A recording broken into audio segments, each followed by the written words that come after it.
back to the Larry Kudlow Show.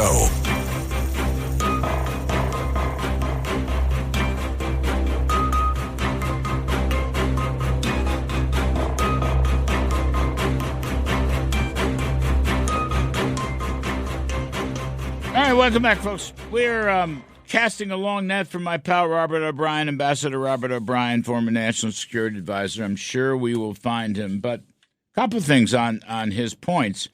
He wrote an op-ed piece. This is what we were going to talk about a couple days ago, December 5th. That would be Thursday. Here, we finally tracked him down. All Points Bulletins. Hard to find him out there in California, wherever he is. Robert O'Brien, former National Security Advisor, chairman of American Global Strategies.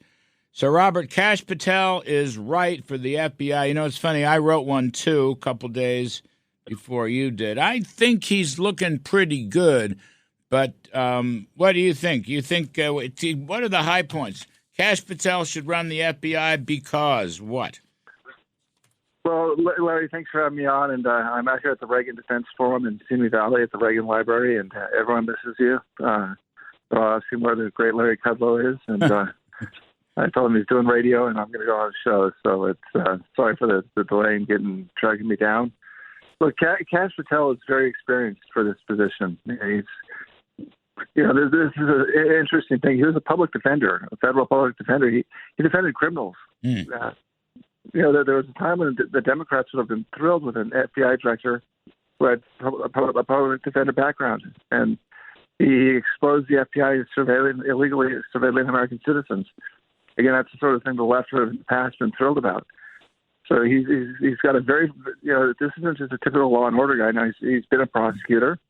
He headed counterterrorism for me at the White House on the NSC staff. So he's got all the right boxes checked on the law enforcement front, but he also understands the desire of the American people to have freedom and liberty, and they don't want the FBI as a political tool, trying to chase them down or go after Catholics who are attending Latin Mass as a national security threat, or parents speaking up at a PTA meeting and being a domestic terrorism threat. I mean, it's just ludicrous. So he's going to get the FBI back to doing what it does very well, and that's fighting crime and going after bad guys, traffickers and cartels and fentanyl pushers and bank robbers and that sort of thing. And that's what the FBI should be doing. We had Devin Nunes on the TV show, former chair of the Intel Committee in the House, and Kash Patel was a senior investigator. It was Kash who broke the Russia hoax story as a phony story, and the so-called Steele dossier, which was Steele was an FBI informant, and that was a phony story. But the FBI was behind the Russian hoax story, as was the CIA, as was the Clinton campaign. And Kash broke through that, and I would say that's exactly the kind of guy you want running the FBI. No, he knows where all the bodies are buried, and look, Kash and Devin Nunes did the country a great service, because you remember at the outset of the Trump administration, they came in and said, "This is all bogus. This is a hoax," and the left never forgave him, because that's how they were going to take down Trump and control Trump. And the funny thing, they buried Adam Schiff buried the Nunes memo. So no one ever saw the Nunes memo that Kash wrote. Well, it turned out to be almost the exact same as the Durham report. So the Durham report came out four years later, and everything that Kash and Devin Nunes had said, at the outset of the administration, turned out to be true. It was proven by Special Prosecutor Durham, and so Kash and Devin had it right from the start. And so, look, that's the sort of guy you want at the FBI. He'll clean it up. And look, the FBI is a great institution, and right now half the country doesn't trust it because of what Jim Comey did. Jim Comey entrapped Michael Flynn, the former National Security Advisor, and then he laughed about it on TV and said, "Yeah, we entrapped him, and he was stupid." And Comey laughed about it in an interview. It's the most unprofessional thing I've ever seen of a prosecutor or an investigator. And Kash will clean that up and restore the luster of the FBI. The rank and file guys, Larry, you know this, they're great. They're former military, they're former police and cops, and they want to catch bad guys. They don't want to be involved in politics, and they don't want to go after their parents at PTA meetings or Catholics going to Latin Mass. They want to go get Chinese spies and terrorists and drug dealers. Say, Robert, I I'm sure you saw this, but the D.C. Federal Court Circuit says that TikTok is, in fact, a spying agency, and the First Amendment is not a license for foreign adversaries to propagandize America's youth. TikTok must be divested from Chinese control, and they've only given it, this court has only given it, till January 19th or something like that. It's coming up right around inauguration. What do you think is going to happen here? What should happen? TikTok wants to go to the Supreme Court. A lot of people say, Douglas Ginsburg wrote the opinion. He's a conservative. He was a Reagan appointee on the D.C. Circuit, so he's a smart guy. Now, Trump has been on both sides of this issue, and I just wonder what you thought about it, because a lot of people, we thought in the Trump administration, as you recall, we didn't have time to sell it off, but we thought TikTok was a spying agency for China.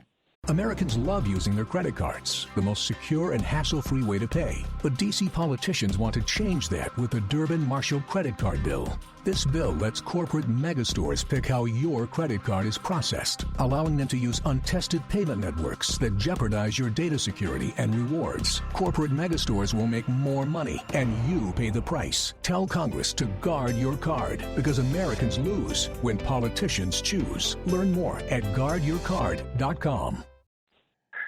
So it's used for two things. It's used for spying on Americans. It's the greatest espionage program in the history of the world. And it's also used to propagandize our youth. Mm-hmm. So TikTok in China, focuses on spelling bees and math competitions and being a good citizen and doing what the party wants you to do, and it's anti-drug, anti-alcohol. Here, the algorithm for TikTok glorifies drug use and alcoholism and truancy and all the bad behaviors that they think will make America weaker. So it's really a pernicious use of a social media platform. And keep in mind, while TikTok runs rampant here and propagandizes and spies, they geolocate you. So if you sign the TikTok terms of service on your phone, they've got access to everything on your phone. Yeah. So your phone is 100% compromised. Every password, all your banking information, all your medical information, everything you got. Emails, right? Text messages. Sure. 100%. Right.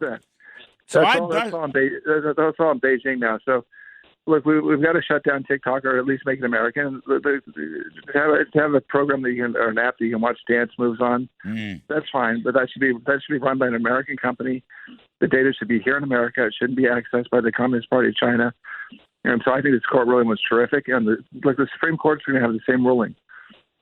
The Supreme Court, if it goes there, is going to do the same thing. TikTok better sell to an American company and do it fast. Robert O'Brien, last minute. Okay, I got a minute.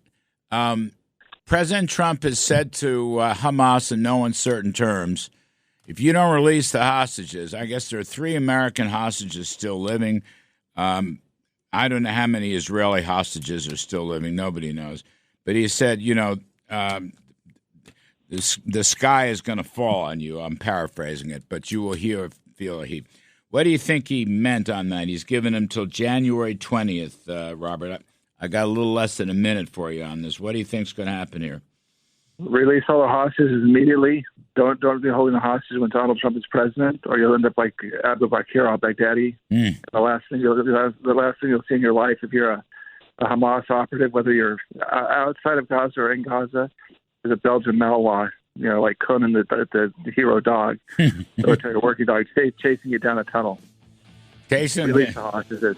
The wrath of God will fall on you. I think that's good. At least he's blaming Hamas. Biden always blamed Israel. Anyway, Ambassador Robert O'Brien, former national security chairman of American Global Strategies out there at the Reagan Library. Thanks, Robert. Folks, take a break, and then we're going to do some stock market work and have some fun. I'm Kudlow. We'll be right back.